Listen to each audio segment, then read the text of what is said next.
Ողջույն Tribune-ի եթերում կարճ միացում հաղորդաշարն է, շարունակում ենք ամփոփել շաբաթվա կարևոր քաղաքական իրադարձությունները։ Այսօր հյուրընկալել ենք ռազմական փորձագետ Հայկ Նահապետյանին, ողջույն պարոն Նահապետյան։ Սկսենք տարվա մեր թշնամի հարևան Իլհամ Ալիևի այսպես տարեսկզբյան տված մեծ ծավալուն հարցազրույցից, կուզենայի իհարկե կետեր նշել, հիմնականում ինչ կետեր եմ առանձնացրել, այսպես անցնենք վրայով ու հետո քիչ-քիչ բացենք, որպեսզի հասցնենք մյուս թեմաներին էլ ասենք։ Ալիևի հիմնական կետերն են հարցազրույցի, Հայաստանը բազմիցս թշնամի է այնտեղ անվանվում, Հայաստանի հետ նավթամթերքի առևտրի եւ այլնի լիովին արհեստական թեման Ալիևին անհրաժեշտ է հասարակության հետ կապերի ու Միացյալ Նահանգների հետ հարաբերությունները մեն 907-րդ բաժինը վերացնելու համար խաղաղության խոսակցություններն էլ պարզ արդեն ինչ են կքննարկենք։ Ալիևը հստակ նշում է, որ միջանցքը Զանգեզուրի կյանք է կոչվելու, անունը կարևոր չէ, էությունը չի փոխվում, խոստովանեց, որ մտադիր էր միջանցքը բացել ռազմական ճանապարհով ամեն դեպքում, բայց լավ է, որ այն բացվեց խաղաղ ճանապարհով։ 22 թվականի հոկտեմբերին ինքն էլ ասեց ճանաչեց Արցախը որպես Ադրբեջանի մաս Հայաստանը հենց Հայաստանի սահմաններ գոյություն չունեն, մինչև Ադրբեջանը չճանաչի դրանք էլի կարմիր գիծ, Ադրբեջանն ավելացնում է իր ռազմական ներուժը եւ արդեն մի քանի անգամ ավելի ուժեղ է, քան 2020 թվականին, դա էլ միջազգային իրավունքը չի գործում, իրական իրականությունն են գործում, թե ինչ իրական իրականության մասին է, դա էլ կհասկանանք 20 թվականի պատերազմը, եթե չկանգնեցվեր Ադրբեջանի կորուստները կլինեին բազմաթիվ անգամ ավելի մեծ։ Երբ Ադրբեջանի նախագահը հայտարարում է, պարոն Հայրապետյան, որ միջազգային իրավունքը չի գործում, այլ գործում է իրական իրականությունը, այսինքն ուժի հավասարակշռության մասին է խոսում այստեղ։ Սա արդյոք սա ռազմական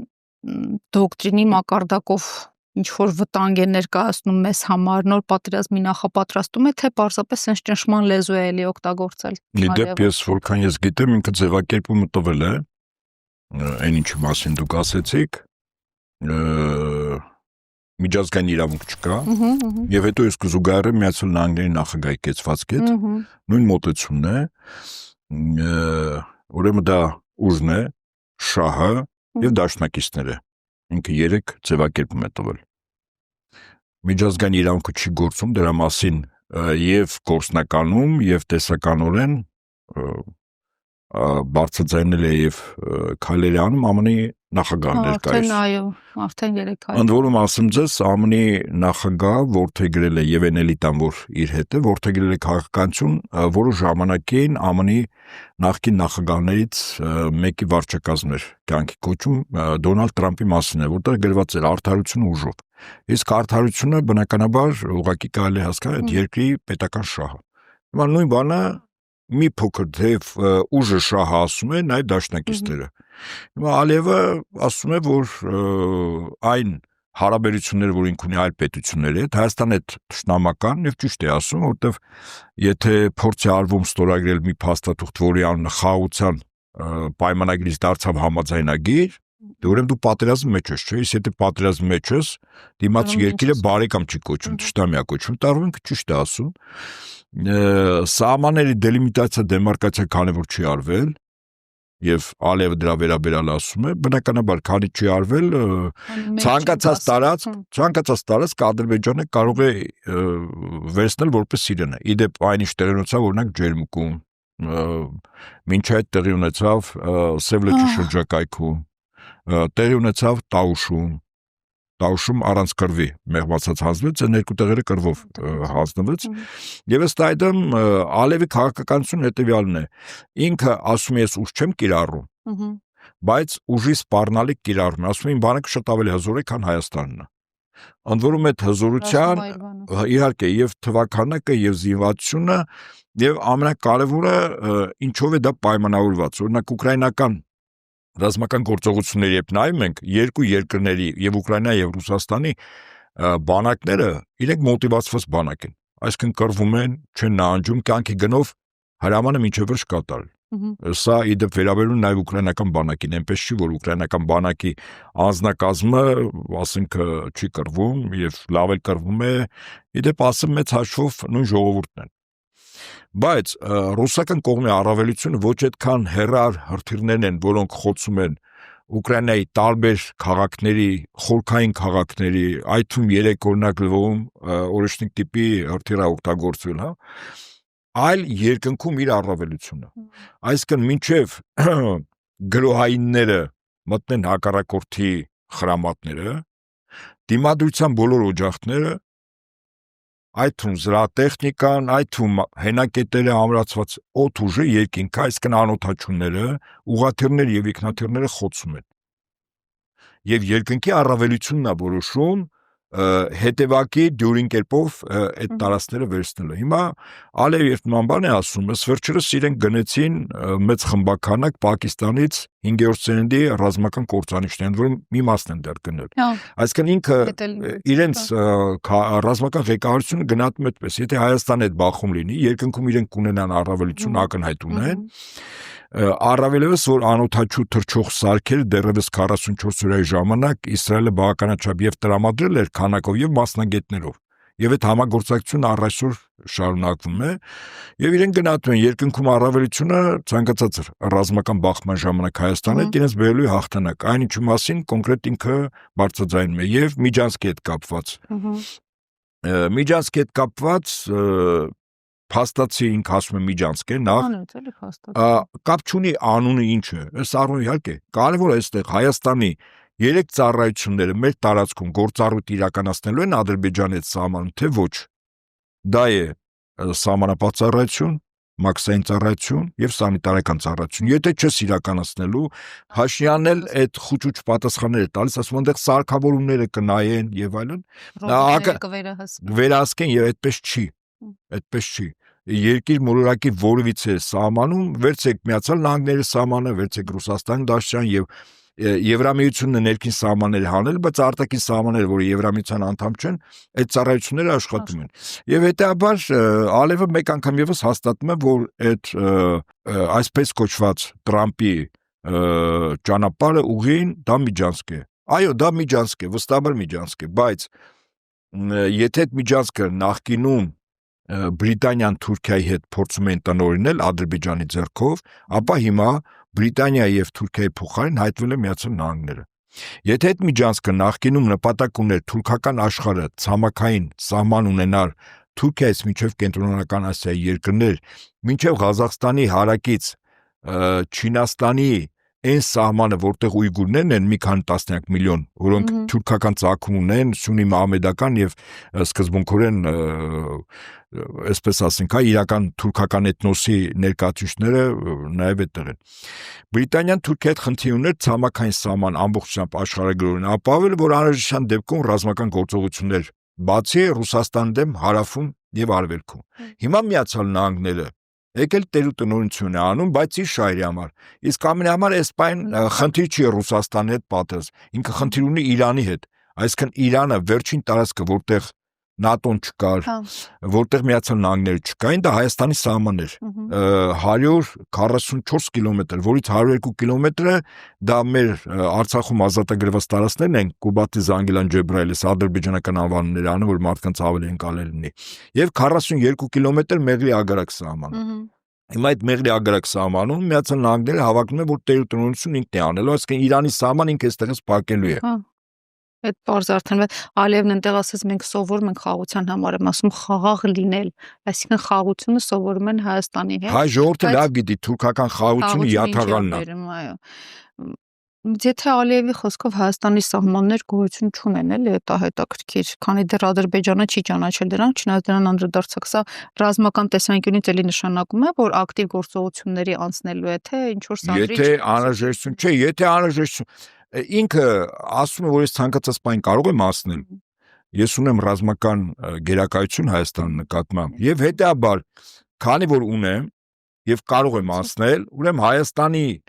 իմ կողմից շատ պահանջներ, այդ թվում որը չի վերաբերվում սահմաններին եւ տարածքներին, օրինակ վերաբերում է 300,000 փախստականների վերադարձի,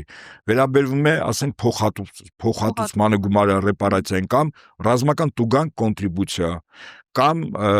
Հայաստանային քաղաքացիներ, որոնք ժամանակին որպես կամավոր Արցախում եղել են, այդ մարդկանց դատելը, իսկ Ադրբեջանի նախագահը պարբերաբար դրա մասին բարձրաձայնում է։ Ուզում ասել, որ այստեղ սահմանների մասին է իր խոսքը, բայց ուժի սպառնալիքը դա նաև վերաբերվում է իմ նշած Ադրբեջան նախագահի պահանջներին։ Եթե դրանով ավելացնենք նոր սահմանադրություն, որտեղ անկախության հռչակագիր չի լինելու, ապա ակնհայտ է, որ Ադրբեջանի նախագահի հավակնությունները բավական մեծ են։ Խնդիրը նա է, որ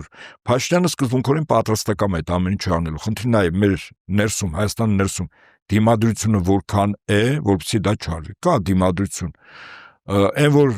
սահմանադրության, նոր սահմանադրության ընդունման հետ կապված Փաշինյանը գործողությունները որոշակի առումով սառեցրել է, սա եւս ակնհայտ է։ Այն որ 300,000 փախստականներ Հայաստան, եթե գան, իսկ 300,000 չեն, դա միլիոնից ավել է, որտեղ 300,000 ըստ Ադրբեջան նախագահի դրանք 88, 94 կամ 91-92 թվականներին դուրս եկածներն են, իսկ նրանց ժառանգները 1 միլիոն։ Հիմա այսպես մի հետաքրքիր գործընթաց է գնում, որպեսզի գան սահմանամերձ բնակավայր եւ խնդիրներ քիչ լինեն, այդ բնակավայրը պետք է դատարկվեն։ Այ հիմա ես կարծում եմ, որ եթե ուշադրություն դարձնենք ժողովրդագրական վիճակը հայ-ադրբեջանական սահմանի սահմանամերձ բնակավայրերում, այնտեղ իսկապես կատաստրոֆիկ վիճակ է, այսինքն մարդիկ անհուսությունից, ասենք գյուղատնտեսական աշխատանքների ժամանակ Ադրբեջանի զինուժի խոցելիության տիրույթում նշանառությամբ գտնվելուց մարդիկ չեն աշխատելու, իսկ գյուղացու հիմնական աշխատանքը հողն է եւ անասնապահությունը։ Այսինքն դուրս են գալու։ Երբ որ ադրբեջանցիները ըստ Ադրբեջանի նախագահի պահագավոր գան, առանձնապես դիմադրություն չլինի։ Եվ այդ ամեն ինչը նպաստում է Հայաստանի օրվա իշխանությունները։ Լավ, հիմա Ադրբեջանը, որ հայտարարում է իր ռազմական ներուժը ու կարողությունը 20 թվականից աճել է, այս պայմաններում Հայաստանը ունի իրական ինչ-որ զսպման կարողություն, թե էլի այսպես գտնվում է լիակատար ռազմական, ասենց ասիմետրիկ վիճակում, չգիտեմ, Ադրբեջանի հետ, այդ որ ասցիք ներսում մենք ունենք դիմակայություն, այդ դիմակայություն ասելով ինչ նկատի ունեք։ Ուրեմն նախ գնահատման մեկ չափորոշիչ կա։ Սովորաբար բանակը կարող է ունենալ շատ անձնակազմ, կարող է ունենալ զինտեխնիկա, բայց դա դեռ չի նշանակում, որ անձնակազմը տիրապետում է տեխնիկային, եւ երկրորդ անձնակազմը մոտիվացված է կռվել այնպես, ինչպես օրինակ Ուկրաինայում է կռիվը գնում, այսինքն հրամանակ կատարել կյանքի գնով։ Սա բարձր մարտական ոգին է, բարոյական վիճակն է։ Այդ երկու չափորոշիչները զենքի տիրապետումը եւ ռազմարվեստի տարերին սպայակազմի կողմից տիրապետումը սովորաբար ստուգվում է զորավարժություններով։ Հիմա նայենք 20 թվականից արդեն 26 թվականի հունվար ամիսն է։ Քանի զորավարժություն ենք արել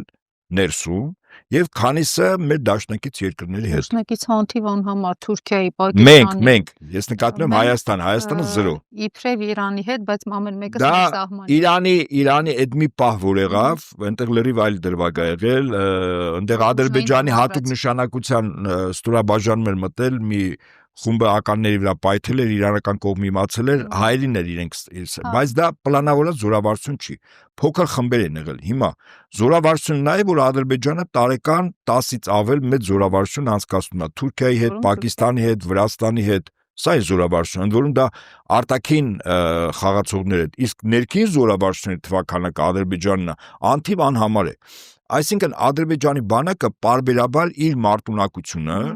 ստուգվում է եւ թերությունները, բաստողները շտկվում է, որպեսզի ռազմական գործողությունների ժամանակ նվազագույն կորուստներ ունենա։ Եթե հայկական բանակը զորավարժություն չի անում, օրինակ ինձ հետաքրքիր է, ոնց են գնահատելու մեր բանակի մարտունակությունը։ Ընդ որում այդ մարտունակության բառի մասին մասնապես մեկ ես պարբերաբար երբ խոսում եի, Փաշինյանը ասեց հիմա մարտունակությունը դնում ենք այնքում պաշտպանունակություն ենք դնում։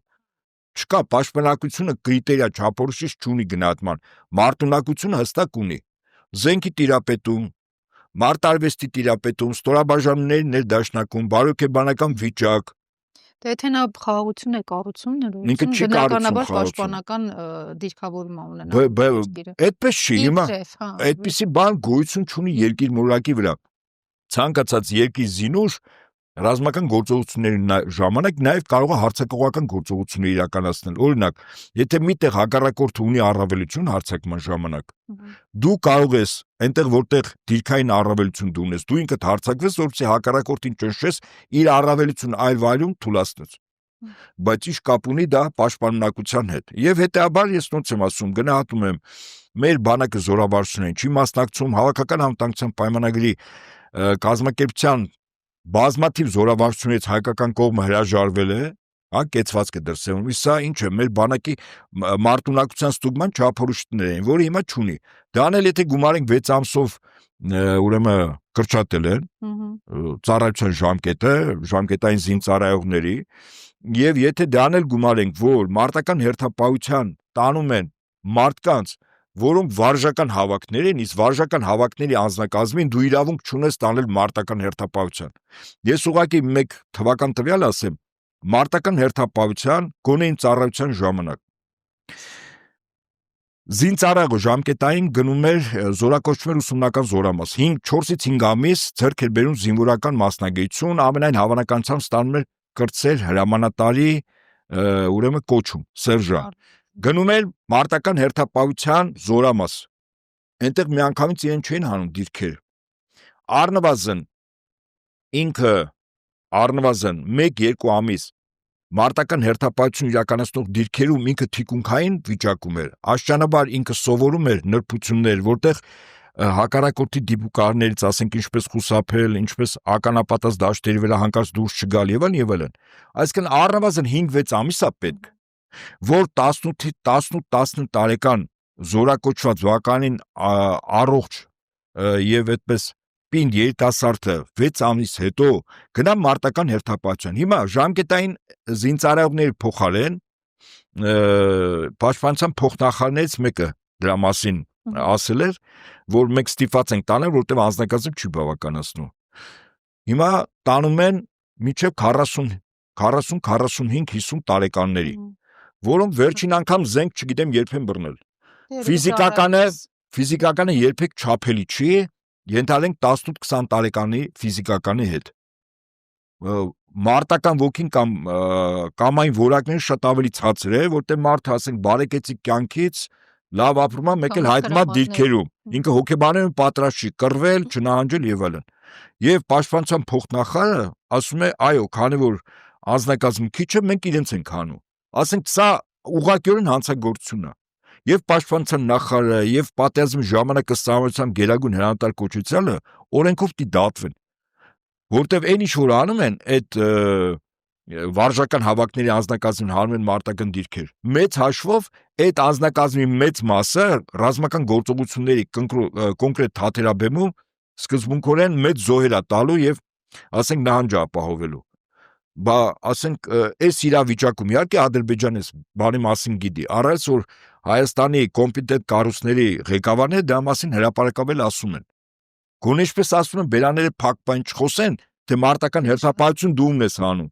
Բայց եթե ասում ես Ադրբեջանի ծառայությունները արդեն գիտեն, որ մարտական հերթապահություն իրականացնում են վարժական հավաքների զորակոչվածները, որոնք մի շարք կրիտերիաներով չափելի չեն ադրբեջանական բանակի հետ։ Եվ այստեղից հետևություն, Ադրբեջանը շատ վստահ, ասենք, նույնիսկ ցամաքային օպերացիաների ժամանակ ինքը բավական լուրջ հաջողություններ կարող է գրանցել։ Սա իրականություն։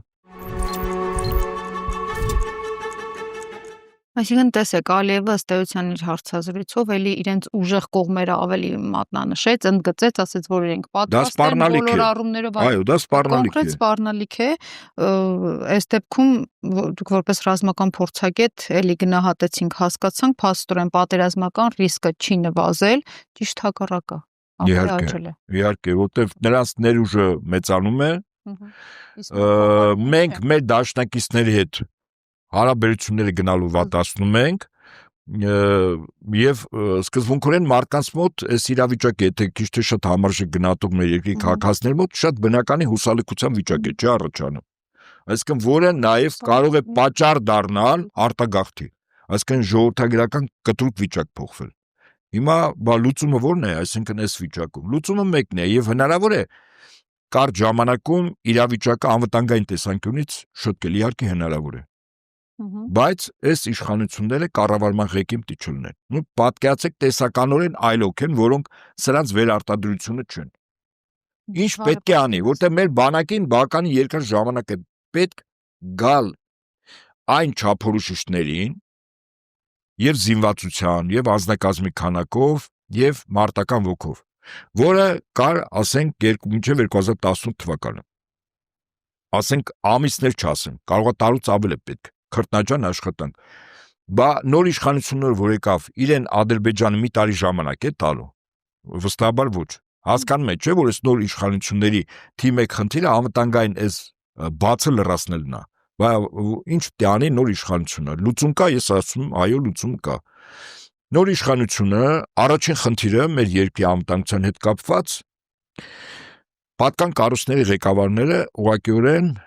գնում են մեր թիվ 1 ռազմավարական դաշնակից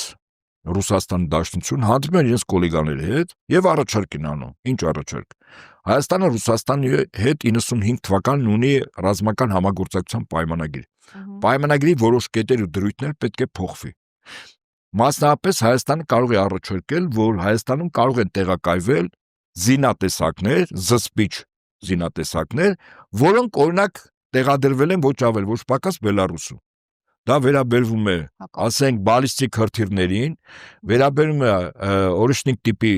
հրթիռներին, որը անխոցելի հրթիռի եւ բավական մեծ ավերածություն է բերում, ինչու՞ չէ, անհրաժեշտության դեպքում նաեւ միջուկային մարտագաղթիկներով հրթիռների, որը Բելարուս ունի։ Ու պատկերացրեք տեսականորեն, եթե այդ պայմանագրի մեջ կետերի փոփոխություն ա լինում, հաշվի առնելով արկա աշխարհակաղակական իրողությունները եւ Ռուսաստանի Դաշնությունը համաձայնում է դրան, շատ կարճ ժամանակահատվածում 102 ռազմաբազան ինքը իր զինական առումով լուրջ փոփոխություններ է կրում, նաև անձնակազմի եւ մասնագիտական, եւ Հայաստանում հայտնում են զինատեսակներ, որտեղ ոչ Ադրբեջանը, ոչ Թուրքիան մտնելով անգամ չի անցնի փորձել հարձակվել Հայաստանի վրա։ Լուծումը սա է։ Բայց այդ լուծման համար կա մեկ շատ կարևոր խոչընդոտ, որը պետք է հրացի, օրվա վարչակազմը։ Քան դեռ օրվա վարչակազմը այստեղ է, խաղաղություն երկելով որպես կենաց, մի օր իսկապես ասենք, պատկացեք տեսականորեն աշխարհակաղակական մի իրողություն է առաջանում մեր տարածաշրջանում, այնպես ինչպես հիմա Իրանի Իսլամական Հանրապետությունում իշխանապողության ակնհայտ գործընթաց է, չէ՞ գնում։ Հիմա մի գործընթաց է, որտեղ Ադրբեջանը եւ Թուրքիան գնահատում են, որ կարող են անպատիժ կերպով Հայաստանից տարածքներ օտարել, որոնք շատ լուրջ տարածքներ։ Օրինակ ինձ հետաքրքիր է այդ ամենի դեմ ինչպես առնվելու։ Օրինակ Փաշինյանը դիմելու է ՄԱԿ անվտանգության խորհրդին, միջազգային հանրությանը, գնալու է կրկին անգամ փորձի Տրամպին հանդիպել, ասի Աստված օրհնի ձեզ, բայց դրանից իրավիճակ չի փոխվի, չէ՞։ Գնալու է Ռոմի Պապի մոտ։ Կամ Ռոմի Պապի, ոչ մի բան չի փոխվի, չէ՞։ Այսինքն երբ Ալիևը ասում է, ո պատական չի ասում ուժի տեսանկյունից, իր համար օրվա այսօրվա հրամայականը երկիր մոլորակի պետությունների հարաբերություններում, այո, հարաբերություններում ըստ Ալիևի կա չափորոշիչ, 3 չափորոշիչ, դա ուժն է, շահը եւ դաշնակիցը։ Հիմա Հայաստանը ուժի առումով չափելի չի, շահի առումով օրվա իշխանությունները Հայաստանի ազգային պետական շահը չեն հետապնդում, դաշնակիցների առումով ինչ ունենք, Փաշինյանը ամեն ինչ անում, որ դաշնակիցների հետ հարաբերությունները վատթարացնի։ Այսինքն նույնիսկ այդ առումով ենք մենք Ադրբեջան ամբողջովին պարտված։ Դրանից բխող բոլոր ծանր հետևանքներով։ Ալիևի հարցազրույցին հետաքրքիր մեկնաբանություն է տվել ԳԻՄՕ-ի Մոսկվայի միջազգային հարաբերությունների ինստիտուտի գիտաշխատող Մարկեդոնովը Սերգեյը, որ ասում է, ինչ կապ կա առհասարակ Ալիևի հարցազրույցի եւ Վենեսուելայի նախագահի գերեվարման օպերացիայի միջև, ցիտում եմ, կարծում եմ ուղղակի կապ չկա, բայց անուղղակի կապը ակնհայտ է։ Այնտեղ իհարկե բացում է, ես չեմ ուզում նրա միտքը մենք բացենք, ձեր գնահատմամբ այդ անուղղակի կապը որն է, որովհետև աշխարհում արդեն տեսնում ենք, որ միայն ուժի կիրառման նորմալացում է, գնում այսպես նորմալ է միայն ուժը, թե փոքր պետությունների նկատմամբ այդ ճնշման նոր մոդել է ուղղակի այսպես գերեվարել։ Հիմա այսինքն ակնարկում է, որ կարելի է գերեվարել նաև Հայաստանի ղեկավարին։ Այն ասենք այսպես, այն ինչ տեղի ունեցավ Վենեսուելայի նախագահի հետ, երկիր մոլորակի վրա դա աննախադեպ է։ Պանամայի նախագահին ինչ-որ ժամանակ 80-ականների վերջին, եթե չեմ սխալվում, այդպես տալ են, բայց այնտեղ լրիվ ուրիշ, ինչպես ասում են, պատճառ-հետևանքային կապ էր։ Նյութերի հետ կապված։ Հա, բայց պատճառ-հետևանքային կապ այլ էր։ Այնինչ կատարվեց Վենեսուելայի նախագահի հետ, Միացյալ Նահանգները, ինչպես ասում են, ջինը շշից բաց թողեց։ Սա նշանակում է, որ Միացյալ Նահանգները նվազագույնը իրեն իրավունք է վերապահում ցանկացած երկրի ղեկավար կազմին, այդ թվում առաջին դեմքին, օրինակ խոցել։ Ինքնաթիռը, ասենք, այդ երկրից թռչում է երկրի նախագահով կամ վարչապետով մեկ այլ երկիր։ օդային տարածք 200-300 կիլոմետր հեռավորության վրա կործանիչը կարող է հրթիռ բաստողել, ոչնչացնել, կամ դելտա ջոկատներ աշխարհում, չէ՞, դա գետնի վրա, ես երկնքում եմ ասում, հիմա պատկերացեք այդ նույն ինքնաթիռը թռչում է եւ ամերիկյան բազաներից, ոչ ամերիկա պետությունից, իսկ ինքը երկիր մուրակի շատ երկրներ բազաներ ունի,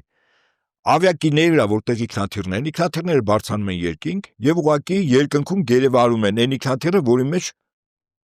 երկրի նախագահը եւ տանում իջեցնում են իրենց բազա։ Այսինքն հիմա մի երկիր մոլորակը մտելա մի վիճակում, որտեղ ուժով, այո, ասենք նման քայլեր իրենք կարող են թույլ տալ նաեւ այլ երկրների նախագահներ։ Օրինակ Ռուսաստանի նախագահը հաշվառնելով Ուկրաինայում հայտնի հակամարտությունը տեսականորեն այն, որ իրենք կարող են Զելենսկոյ տանել, բայց վստահաբար չեն անի, որտեղ իրենք ընդհանուր միջազգային խաղի կանոններով են, անգամ պատերազմներում են խաղի կանոններով հարաբերվում, բայց այլ պետություններ կարող են անել, այլ թվում այդ Թուրքիան կարող է անել։ Կամ ասենք Ադրբեջան նախագահը բազմիցս եւ տարբեր ատյաններում, այդ թվում նաեւ Միացյալ Նահանգներում, պարբերաբար ասել է, որ հազարավոր Հայաստանի քաղաքացիներ իմ երկրի տարածքում օկուպացիոն ռեժիմի ներկայացուցիչներ են եղել։ Քրեական գործ եմ հարուցում ենթադրենք 10,000 մարդու նկատմամբ։ Ցուցակը փոխանցում է Հայաստանն, ասում է այդ մարդկանց ենթադրենք մի ամսվա ընթացքում տեղափոխում ես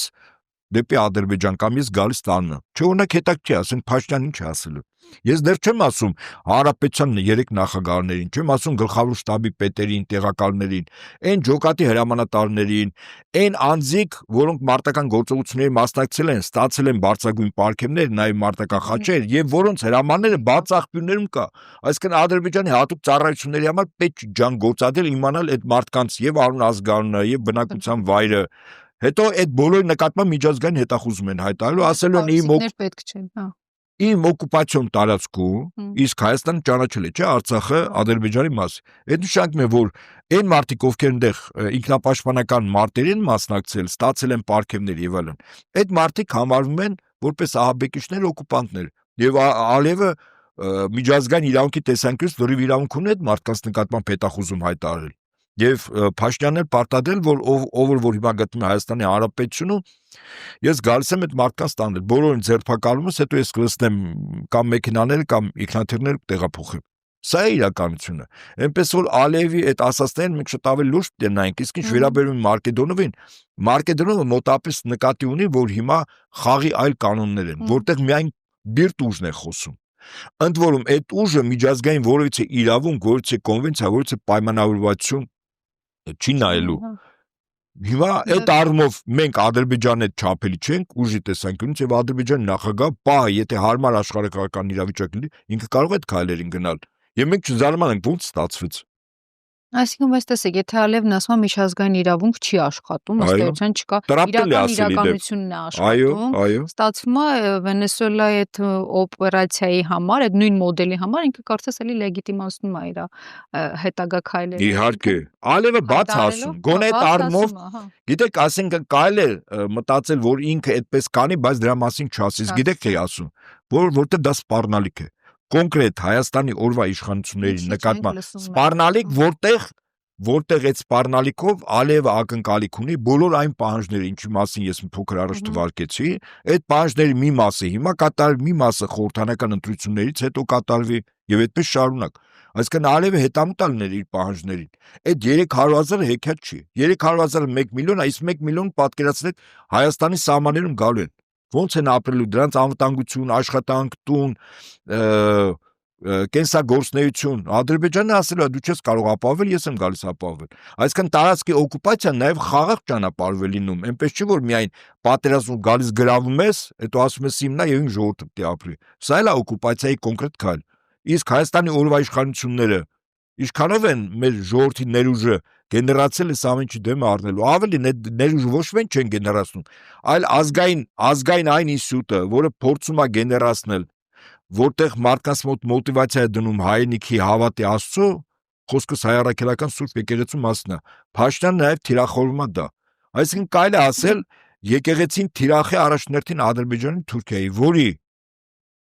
խնդիրը Հայաստանում կատարվում է կոլաբորանտ կառավարությունը իր քաղաքական խմբակի ղեկավար Փաշինյան Նիկոլի առաջնորդությամբ։ Նահապետյան, դուք չեք բացառել Հայաստանի ներգրավվածությունը աշխարհաքաղաքական արտակարգ իրավիճակներին, խոսքս հիմա Իրանին ա վերաբերում, որ Իրանում ըստ էս պատրաստվում է դասական գունավոր պետական հեղաշրջում, հեղափոխություն, անջատողականության գործիք հակազմով։ Դուք փաստացի ասում եք դա, սա վերլուծություն է, թե արդեն ընթացող գործընթաց, որի վերաբերյալ կան կոնկրետ ազդակներ։ Այդ գնահատականը ես հիշում եմ տվել եմ, երբ Վենեսուելայի նախագահին առևանգեցին։ Այդ օրը երեկոյան եմ գրել, եւ ես գրել եմ, որ Իրանում էլ գիտեք, սկզբունքորեն Իրանում պատկերը մի քիչ ուռճացված են ներկայացնում։ Հաշվառն որ զանգվածային լրատվամիջոցները իրենք հիմնականում արևմտյան վերահսկողության ներքո են տարբեր պետությունների։ Այնտեղ իրավիճակը ուռճացված, որ հեսա 5 րոպե պակաս այաթոլլաների իշխանություն տապալվելու է, թեև այսօր ես կարդացի, տեսանյութը կար ինչքանով հավաստի Իրանում ինտերնետը անջատած է արդեն, որ Պահապանների կորպուսի գլխավոր շենքն են այրել, մի երկրում, ասենք, հեռուստաաշտարակն են այրել եւ այլն, զինված մարդիկ կան։ Դրանց մի մասը վստահաբար այլ երկրների հատուկ ծառայությունների աշխատակիցներ են։ Այն որ Միացյալ Նահանգները կարողացավ տնտեսապես խնդիրներ առաջացնել Իրանում եւ Իրանի արտարժույթը ինքը արժեզրկվեց եւ շատ բնական է մարդկանց մոտ սոցիալական առումով դժգոհություն առաջացավ, այդ դժգոհությունը գեներացվեց հիմա հակապետական կոչերով։ Իսկ հակապետական կոչերի իմաստը այաթոլլաների ինստիտուտը, որպես երկրի կառավարման ինստիտուտ, դա տապալելն է։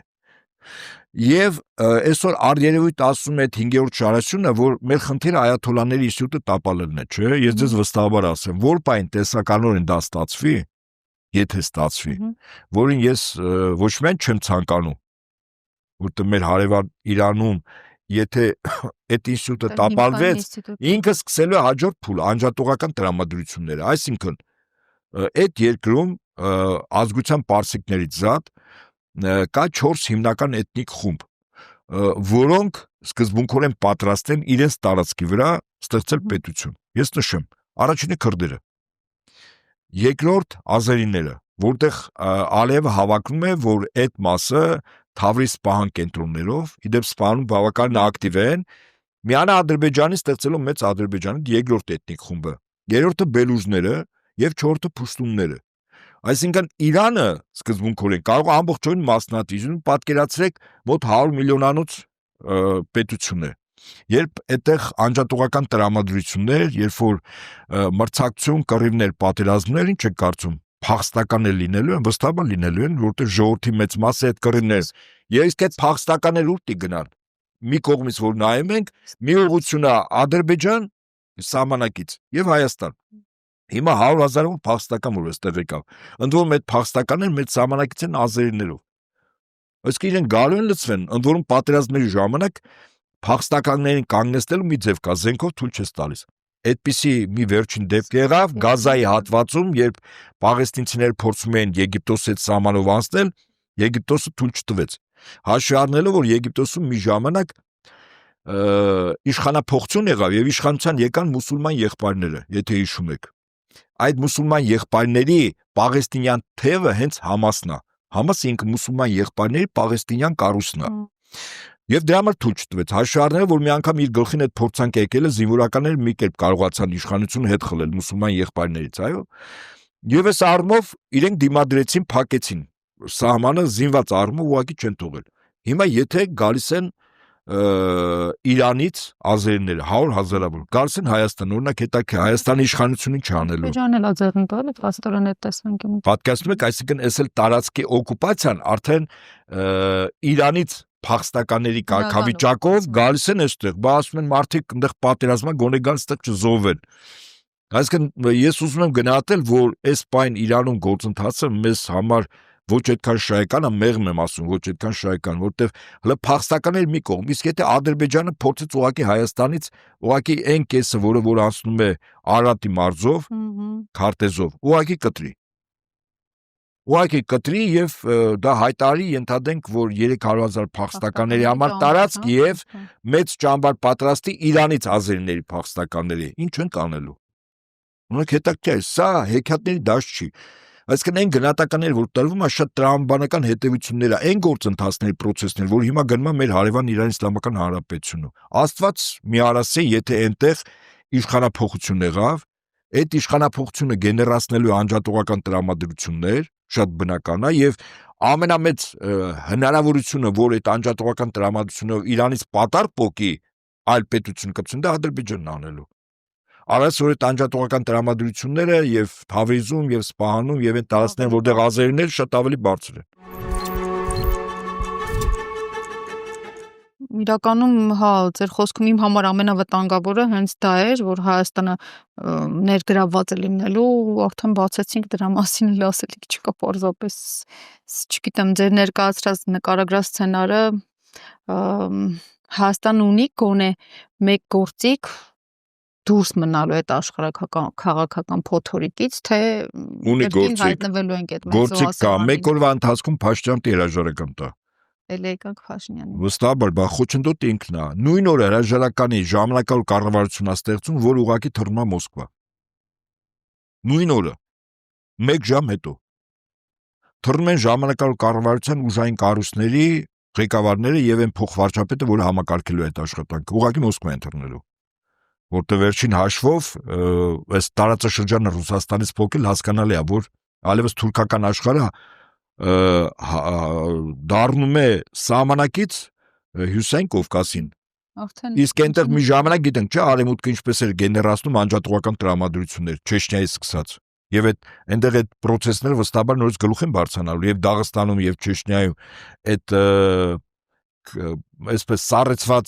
բջիջները, օղակները իսլամ արմատականներ այնտեղ կան, այնպես չի, որ հիմա իրանք ուղղակի գլուխ չեն անում, բայց որ բանի որ պետք լինի, մի անգամից գլուխ են անելու։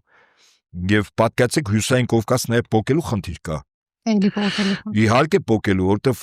մեծ հաշվով խնդիրը որն է Ռուսաստանը մասնատելը։ Եվ հարավի ուղղությամբ պատկացեք այդ նույն գործընթացները գնան Ղազախստան-Ռուսաստան սահմանին։ 7600 կիլոմետր անպաշտպան սահման, որից 6000-ը ցամաքային սահման։ Իսկ եթե միլիոնավոր ահաբեկիչներ մի քանի ամսում հայտնում են Ղազախստանում, այնտեղ էլ իշխանափոխություն լինու, իսկ այդպիսի փորձ այնտեղ մի անգամ եղավ, ուղղակի կասեցվեց։ Եթե հայտնում են այնտեղ եւ Ռուսաստանի համար մահացու ավելի մեծ հարված է, քան այն ինչ տեղի ունենում Ուկրաինայում, որտեղ միլիոնավոր մարդիկ 6000 կիլոմետր ցամաքային սահմանով անպաշտպան, որտեղ միայն սահմանապահ ուղեկալներն են կիլոմետրով մեկ։ Իրենք ներխուժելու են։ Ռուսները պատկացեք ինչ ռեսուրս դի 6000 կիլոմետր պայելու համար բերեն։ Ասեմ ձեզ, որպեսզի համատական առումով գնահատել լինի ռուս-ուկրաինական շփմանգիծը, որտեղ ռազմական բախումներ են գնում 2000 կիլոմետր է, որտեղ ամեն քառակուսի մետրի վրա զինվոր կա երկկողմանի։ Իսկ այդ 6000 կիլոմետրի վրա ռուսները բանակ ընդհանրապես չունեն։ Եվ այս առումով ռուսների համար իհարկե շատ կարևոր է, որ հարավային Կովկասում չլինի գործընթաց, որը ինքնաբերաբար շատ արագ կարող է վերաճի Միջինասիական Հանրապետությունում առաջներթին Ղազախստանում այդ գործընթացների։ Խոչընդոտը օրվա վարչակազմը հեռացավ, իշխանությունից հեռացավ կամ հեռացրեցին, ասում եմ, հաջորդ քայլը դա է լինելու։ Եվ Փաշինյանի այն ցանկությունները եւ այն նվիրումը հավատարմության, որ ինքը Թուրքիան եւ Ադրբեջանն անում են, նրանց ղեկավարներն էլ այսպես իբր սիրով ընդունում են։ Հիշենք Օսմանյան կայսրությունը սիրով չի կառուցվել։ Ալթայից դուրս եկած թուրքական ցեղերը հրով ու սրով են կառուցել այդ կայսրությունը, այդ թունայ բյուզանդական կայսրության նվաճումով Կոստանդնապոլսի երբեք սիրով չի եղել։ Իրենք կարող են այո ժպտալ այնքան ժամանակ, քանի դեռ պահաճի քեզ հարվածելու։ Որ բան լինի առանց սեթևե թանկի։ Ինչ եղավ Սիրիայում։ Ավասեք նայեք, Սիրիայում ինչ է կատարվում։ Թուրքիայի այդ այսպես ասած եւ Սիրիայի նոր կառավարությունը եւ ստեղծված բանակը Սիրիայի գլուխը հաբեկ չէ, որի համար գլխագին է ժամանակին Միացյալ Նահանգները նշանակել։ Բայց հիմա Թուրքիանն է, մի մասը Իսրայելն է փորձում Սիրիան իրենովանում, մյուս մասը Թուրքիան։ Եվ այս իրողությունների ֆոնի վրա պատկերացրեք, եթե անհրաժեշտություն լինի, ասենք Թուրքիան բանակ չի մտցնի,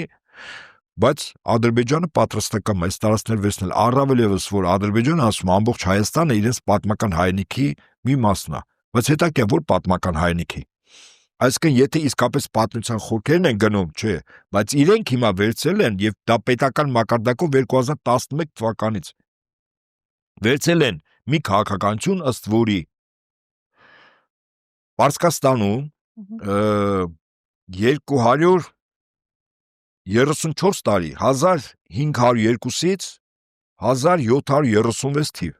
Սեֆյանների կայսրություն ա եղել, Սեֆյան շահերի կայսրություն, ընդ որում այդ շահերից Շահաբասը հայերին այստեղից հրով ու սրով քշեց դեպի Իրան եւ հայերի տեղը բերեց ազերիներ։ Ադրբեջանում 2011 թվականից գնում է պետական քաղաքականություն, գիտությունների ազգային ակադեմիայի մասնագետներով, որոնք Վատիկանի կողմից տրված Վատիկանի փակ արխիվներում ուսումնասիրում են, հանում են փաստաթղթեր, իմ նշած 1502-ից 1736 թվականների ուրեմն Սեֆյանների, իրանական Սեֆյանների եւ Վատիկանի հարաբերությունների գրագրությունները։ Երբ ես այդ տեղեկատվությանը ծանոթացա, մի փոքր ավելի վերլուծականով ուսումնասիրեցի, պարզվում է, որ ըստ Ադրբեջանի այդ գրագրությունը եղել է ադրբեջանական լեզվով։ Ոչ ավել, ոչ պակաս, ճիշտ է, ասում է գիրը պարսկերեն է, թե պարսկերեն գիր չկա, արաբերենն է։ Այբուբեն արաբերեն է, պարսիկներն, այո, բայց ասում է ադրբեջանական լեզու, ընդ որում ադրբեջանական լեզուն, որպես այդպեսին ընդունվել է 1936 թվականին Խորհրդային Միությունում, ոչ ավել, ոչ պակաս։ Այսինքն Սեֆյանների քաղաքական պատմական ժառանգության տեր է կանգնում Ալիևը, ընդ որում այդ կայսրության մեջ մտել է Հյուսային Կովկասը, Հարավային Կովկասը, Միջինասիական Հանրապետությունների մեծ մասը, ներառյալ մինչև Աֆղանստան եւ Իրանի մի մասը, պատմական Հայաստանի ատրպատական ամբողջ նահանգը, բայց մայրաքաղաք այն ժամանակ եղել է մեկ Սպահանը, մյուսը Թավրիզը։ Հիմա պարզում է, որ այդ ժառանգությունը, որը 234 տարի որպես կայսրություն եղել է, Ալիևը ասում է, որ դրա իրավա հաջորդը ես եմ, Բաքու կենտրոնով։ Հետաքրքիր է, չէ՞։ Բայց այս ամեն ինչին մենք ժպտում ենք, երբ որ Ալիևը ասում է, որ ամբողջ Հայաստանն է իրենց պատմական հայրենիքի մի մաս, իրենք նկատի ունեն Սեֆյանների ժառանգությունը։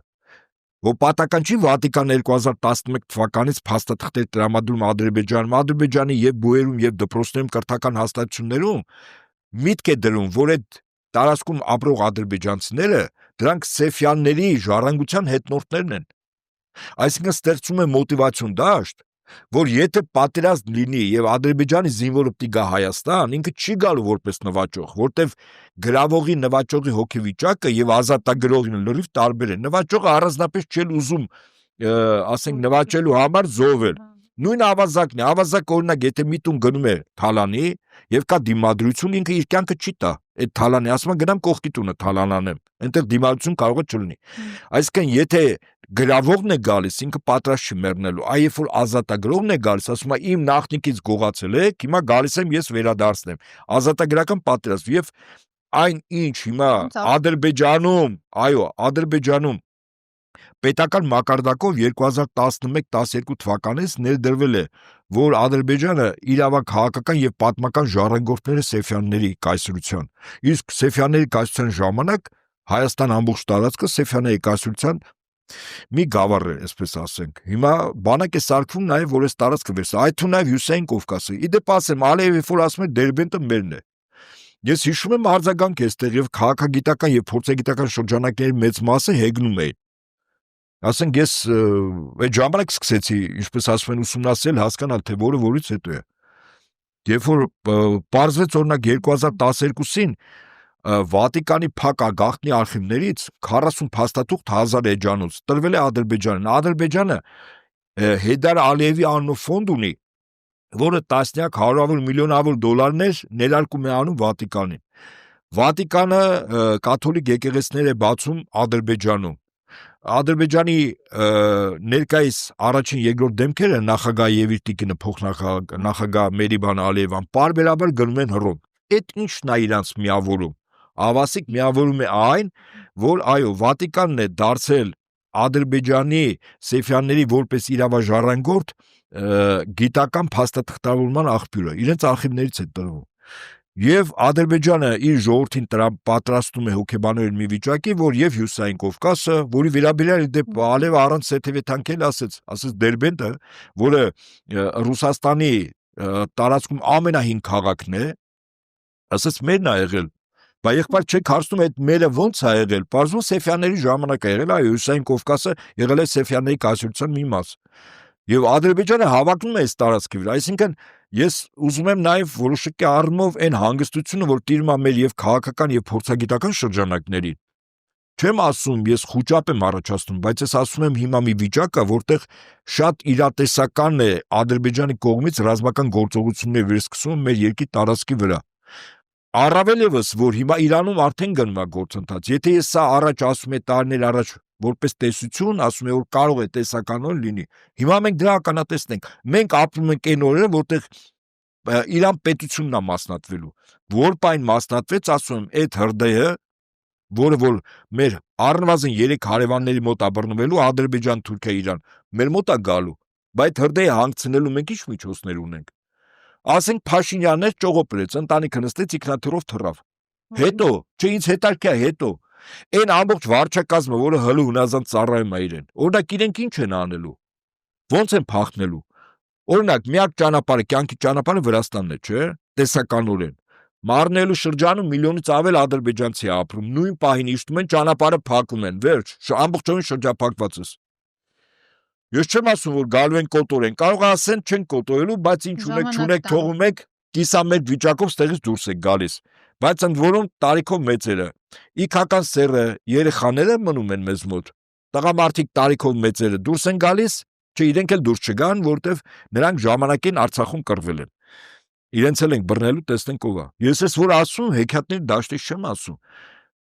Ասենք ինչու, որտեվ եթե ես մի պահ ինձ դնեմ հակառակորդի տեղը եւ փորձեմ հաշվարկել այս տարածքը նվաճելու ինչ գործիքակաց, ես վստահաբար այս գործիքակազմը օգտագործելու եմ։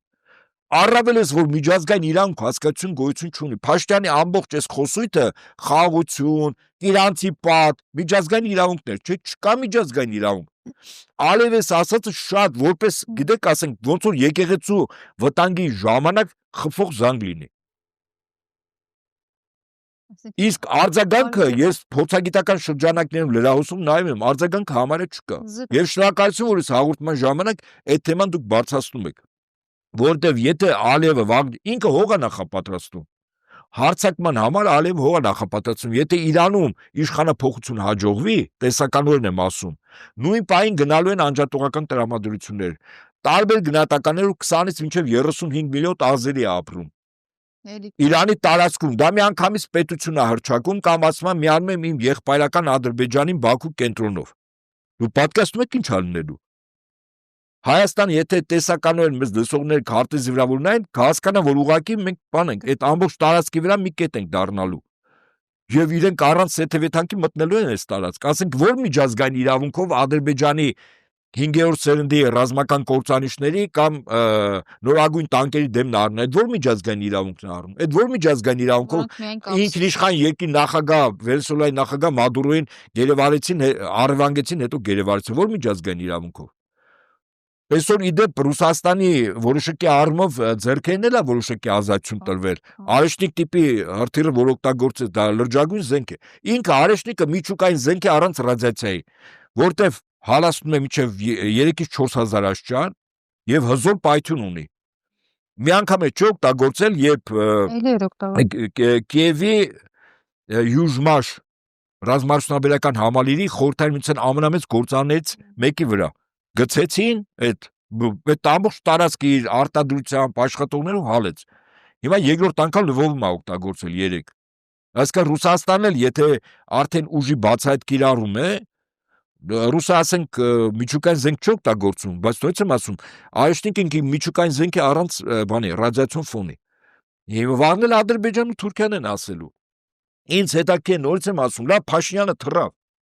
Ժողովուրդ, բա այն մնացածը քաղաքական ուժեր, Փաշինյանի կողմնակիցները ինչ են անելու։ Չի տանելու Փաշինյանը ոչ մեկին այդ ինքնաթիռով։ Մեկը իր ինքնաթիռը կունենա։ Չի ունենա, այդպիսի բան չկա։ Ընդ որում Փաշինյանի ինքնաթիռները լրխիստ հարցական Հայաստանի օդանից սահմանները որ հատեց, ինքը կգնա իր տեղը իջնելու։ Ինքը շատ բան գիտի, չէ՞։ Ես խիստ թերահավատ եմ, որ ժամանակին նրանք ովքեր որ Փաշինյանի իշխանությանը բերել, թողեն այդ ինքնաթիռը գնա ինչ որտեղ վայրեջ կալնի։ Օդի մեջ էլ ինչպես ասում են, հարցերը կլուծեն, որտեղ շատ բան գիտի։ Դե նորմալ է, ասենք արևմուտքի համար դա առանձնապես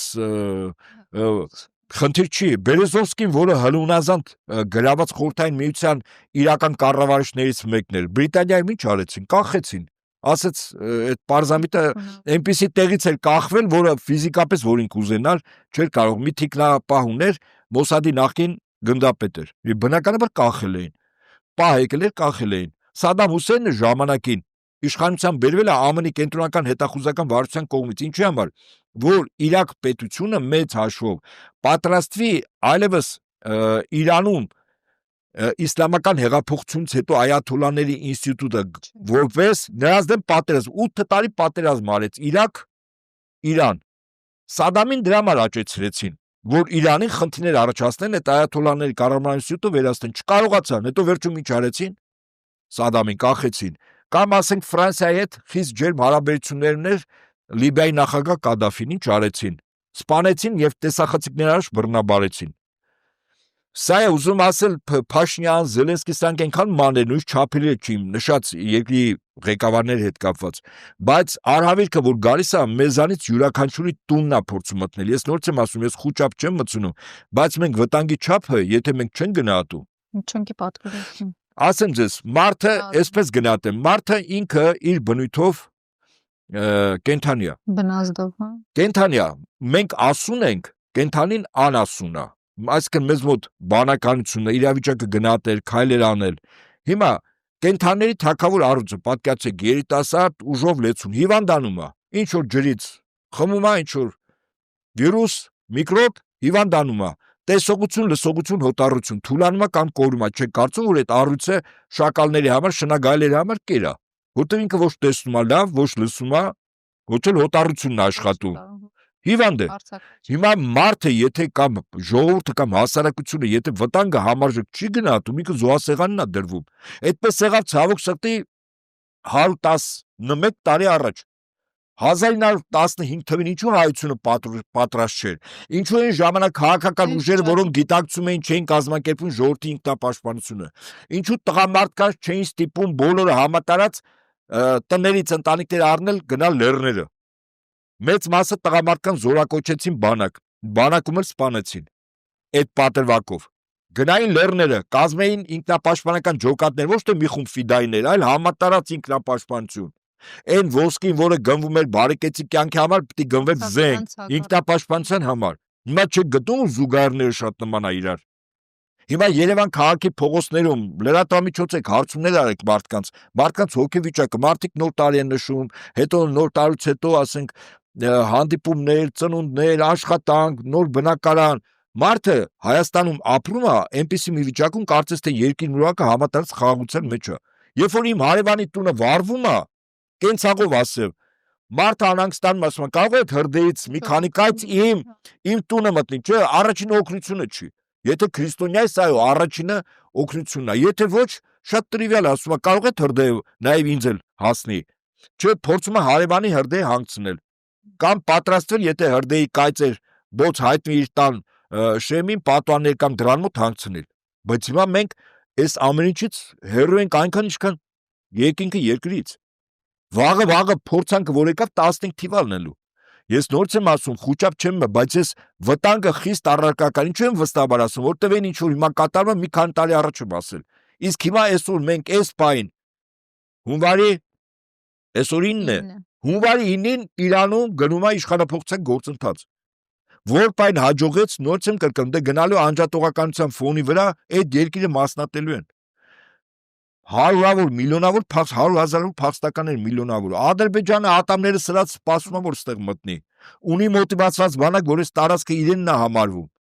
Լավ Փաշինյանը ասենք կամ մի խումբ մարդիկ, այդ մարդիկ կամ իրավիճակը համարժեք չեն գնահատում, կամ էլ մտածում են, որ վատ լինի կճողոպելենք։ Բա մյուսները գլխավոր շտաբ կա, ազգային անվտանգության ծառայություն կա, ոստիկանություն կա, տարբեր նախարարություններ կան, փող վարչապետներ կա, այդ բոլորը չեն ասնի, չեն գնալու։ Իրենք իրենց ընտանիքները այստեղ են։ Թե մի քիչ արդեն թերահավատ են, որտեվ եթե ուշադիր նայեն, կարող ընտանիքների մեծ մասը իրանք հանել են Հայաստանից, իրենց բիզնես, այդ ալան-թալան ինչ-որ տեղ տարել են, նյութականացել օֆշորներում եւ այլն։ Բայց մեր ժողովուրդն է այստեղ, քաղաքական ընդդիմադիր ուժերը։ Իրենք էլ են պատասխանատվություն կրում, այնպես չի որ չեն կրում։ Մեր ընդդիմադիր ուժերը եւս այսօր պատասխանատվություն են կրում, այս ամեն ինչի եթե արհավիրքը եկավ։ Այսինքն ձեր քայլերը իրավիճակի ոչ համարժեք գնահատումից հետո համարժեք չեղը, քաղաքական պայքար են մղում։ Կամ ասենք պայքար են մղում քաղբանտարկյալների ազատության համար։ Ես միշտ ասում, հարգելն ես որից մեկը կարող է բացատրել, օրինակ, Վեհապար Հայրապետի եղբորը, եղբոր օրթուն եւ Մյուս քրոջորդուն, որը Արագածոտնի թեմի առաջնորդ է, Մկրտիչ Սրբազանիչի համար են ձերբակալել։ Չկա քաղաքական որից աստար չկա։ Ձերբակալեն, որ տալ են որպես պատանդ, վեապար Հայրապետի վրա ճնշման համար։ Այդ ու նաև քրեական գործ են հարուցել վեապար Հայրապետի մյուս եղբոր, որը Ռուսաստան Նոր Նախճիվանի թևի առաջնորդն է, Եզրատ Սրբազանի։ Այսինքն իշխանությունը օգտագործում է պետական վարչայական եւ իրապահ համակարգը մարդկանց պատանդ է պահում։ Իսկ ընդդիմադիր ուժերը այսօր ասում են, որ բանտերում քաղաք բանտարկյալ կա։ Եթե քաղաքական ընկալումներով գնահատենք, չկարծում, որ Հայաստանում առնվազն օրվա իշխանությունը մի 10,000 մարդու ձերբակալ էին, որտեղ առնվազն այդքան մարդ այս կամ այն չափով հրապարակավ քաղաքական ընդդիմախոսը։ Բայց ինչու չեն ձերբակալու։ Իրենք ձերբակալում են նրանց, ում այդ բային վտանգ, ասենք, եթե ճնշման կամ Միքայել Աչապայանը Սրբազանը ինչը քաղաքական աստառով ձերբակալի, իհարկե ոչ։ Պատանդ եկեղեցու հոգևոր առաջնորդի վրա ճնշման գործիք։ Հիմա դրա համար եմ ասում, եթե քո գնահատականը իրավիճակին համարժեք չի, քո քայլերը տանում են ոչ թե արդյունքի, այլ հետևանքի, այսինքն արդյունք չես ունենա։ Բայց հիմա էլ այս պահին էլ այն ինչ որ հիմա մեր հարևանի մոտ կատարվում է, ես ասենք լրահոսը նայում եմ, սկզբունքորեն համարժեքություն չկա։ Այդ մտահոգությունը, որ ասենք քաղաքական ուժերը հայտարարեն, մենք սկսում ենք կոնսուլտացիաներ փորձագետներով, քաղաքական ուժերով, որտեղ իսկապես վտանգը մեծ է։ Չկա այդպիսի բան։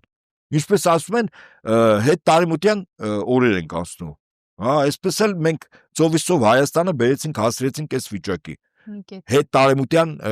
օրեր ենք անցկացնում, ինչու որտեղ վտանգը համարժեք ու չափելի չես գնահատում։ Իսկ վտանգը առանց մեր կարծիքը հարցնելու, մեր ցանկությունը հարցնելու գալիս է մեր տունը մտնում է։ Իսկ այսօր արդեն երկրորդ դուռն է, Իրանը երկրորդ դուռն է բացում։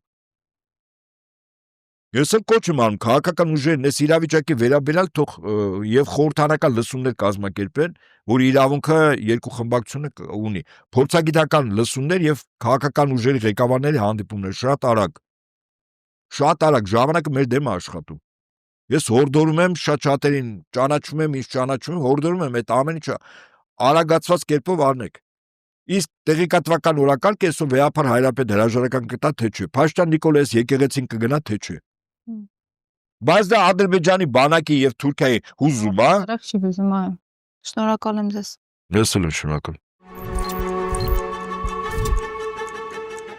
Շարունակեք հետևել մեզ Facebook-ում, YouTube-ում, նաև Patreon-ում շաբաթվա անցուդարձից առաջինը եւ մշտապես տեղյակ լինելու համար։ Կհանդիպենք։